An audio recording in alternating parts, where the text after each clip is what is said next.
Hello Time Padawans, I'm your Jedi Master today, and today I'm going to be going over the entire history of Star Wars Knights of the Republic 2, The Sith Lords.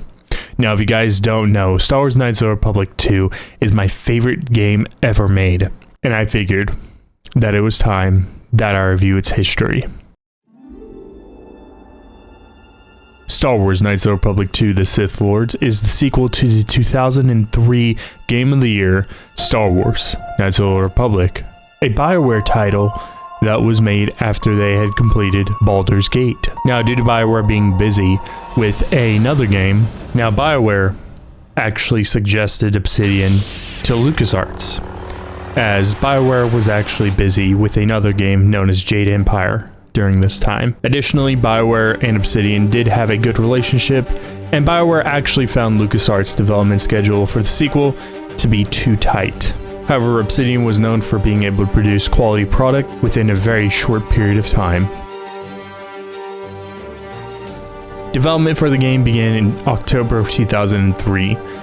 The game's story was drafted even before the first Knights of the Republic was finished releasing, and ended up undergoing changes. Lead director of Obsidian at the time, Chris Avellone, learned as much as he could about the Star Wars universe, reading books, guides, graphic novels, watching the movies, and reading even more comics. They also looked at what made Knights of the Republic special, which was the characters and its story. Knights of the Republic 2 is what's generally regarded as an asset flip. It used the same exact engine, many of the same models, and used the same D20 system that the first Knights of the Republic used, but had some minor changes added in. They also removed the level cap of 20, raising it all the way to 50, which in an unmodified version of the game is somewhat impossible to hit. One notable area that Obsidian did look at were the game's graphics, opting to update the non-player characters, giving them better appearances, and updating the physics engine to allow for cloth physics, lighting and weather effects, and increasing the size of each level. The development team once again contracted Mark Grisky for the music, doing multiple themes, character themes, and the villain themes, totaling out to 55 minutes worth of music. The opening crawl utilized the re-recorded version of the John Williams main title theme that was made for the prequel trilogy. Obsidian did try to get in a 30-minute presentation at the E3 2004. However, E3 was unable to do this, and they would have to cut it down to a 5 to 10 minute presentation. Of course, due to the game's tight development time, the levels were not ready to be presented yet. So they opted to focus on 3 levels in order to schedule them for the event. The first trailer was unveiled in July of 2004, and the official website launched in October of the same year. However, due to the game's tight development cycle and needing a release by December of 2004, the game was ultimately cut back. An entire planet was cut out, many of the character plot lines were shortened or cut out entirely, and HK-47's entire side plot was completely removed. Not only that, the ending was completely reworked and was considered sequel bait. However, Chris Avellone did state that the wrong things were cut. He notated that the minigames should have been removed and that in-engine cutscenes should have been cut down. And Obsidian's co-founder, Fergus Urquhart, said that the game was going to be released originally in 2005, but was moved up to 2004 in order to make the deadline. They had to choose between getting in trouble by LucasArts or getting it done. The game had only a 14 to 16 month development cycle. This included writing, character development, model creation, level creation, graphic updates, and coding work. It officially went gold in November 23rd of 2004 and was released on December 6, 2004 for the Xbox. Later being released for the PC on February 8th, 2005. In Europe, it was released simultaneously on both platforms. The game was released with several bugs and felt very unfinished in its story. While the original Knights of the Republic did indeed have a bunch of cut content, a lot of the cut content didn't feel necessary or was done simply for performance-related issues. Despite the issues that had come about from it, the commercial performance was extremely successful, selling 458,000 copies in North America during the month of December 2004, charting number 3 on the Xbox only chart. It debuted at number 2 on the PC chart of the month of February, which was impressive as it had actually managed to beat Blizzard's much anticipated World of Warcraft.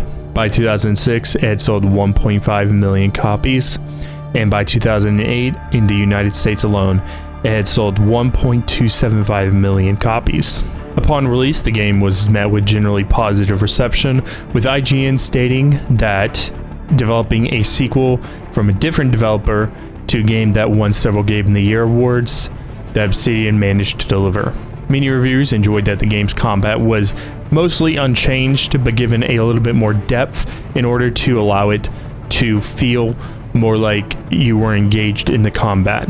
However, the graphics were notably criticized for being somewhat lackluster using the same engine. By the time that it had released, the 6th generation consoles were now at the end of their life. They also praised the story, stating that they enjoyed the darker, more edgier side of the story, and the decision making is a lot more ambiguous, that the light and the dark aren't as clear cut as they were in the first game, and it developed much better and was paced significantly better. Additionally, one of the many things that was heavily enjoyed was the character of Kreia. The game's voice acting was partially criticized due to the fact that the game's voice acting was done in such a short amount of time. There weren't many chances to get the best takes out of the actors. However, this was often glazed over, since whenever the voice acting was done well, it was done very well, and the dialogue helped glaze over any of the bad voice acting.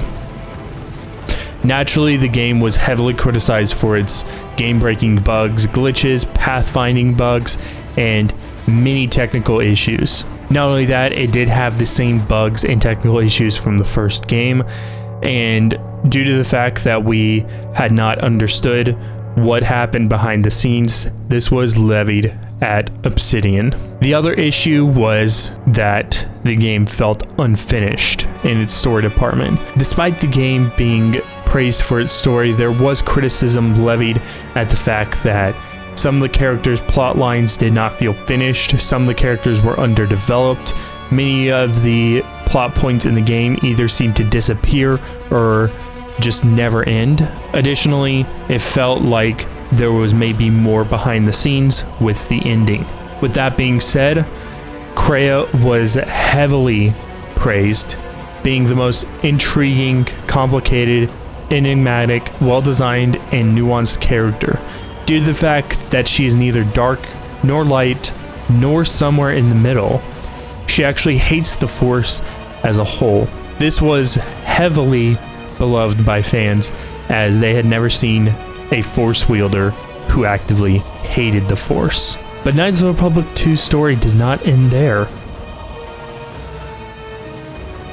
Due to the hard work and dedication of the fan community around Knights of the Republic 2, the Sith Lords, many community patches were made in order to fix the bugs and technical issues within the PC version of the game. Additionally, a notable fan mod known as the Sith Lords Restored Content mod, TSL RCM for short, was an unofficial patch that fixed 500 bugs and restored almost all of the content that was cut from the games. This was done by digging deep into the game's code and finding the cut content. Much of the content was partially restored or completely restored. In order to fit with the game's current story arc, they did have to minorly alter some of the baked code. However, this was considered the most influential mod for the game ever. There are also several methods found by the community for improving compatibility on modern PC gaming hardware. The ability to upscale the game to 1080p, 4K, and give it multiple graphical mods. The game was released in August 2012 on Steam and January of 2015 on GOG.com. On July 21st of 2015, we had gotten a major update. The game was ported to Apple's Macintosh OS X and a Linux version. There was also a major update to the Steam version of the game that allowed for Steam features such as the ability to earn achievements, the ability to utilize Steam's workshop that allowed for mods to be easily installed without having to jump through several hoops, native controller support, and modern widescreen resolutions up to 5K. Due to Microsoft's push for the backwards compatibility program, the Knights of the Republic 2 and as well as its predecessor, Knights of the Republic 1, were set on the backwards compatibility for the Xbox One and was announced in April of 2018. Aspyr ported the game over to Apple's iOS and the Android devices for the Google Play Store in December 18th of 2020. Then once again, in June 8th of 2022, we had received a port for the Nintendo Switch. The Nintendo Switch version of this game was heavily criticized by many, including myself, for its notable bugs, no fixes to the original bugs, and the prevalence of game-breaking bugs that, while in the original game, were not as common.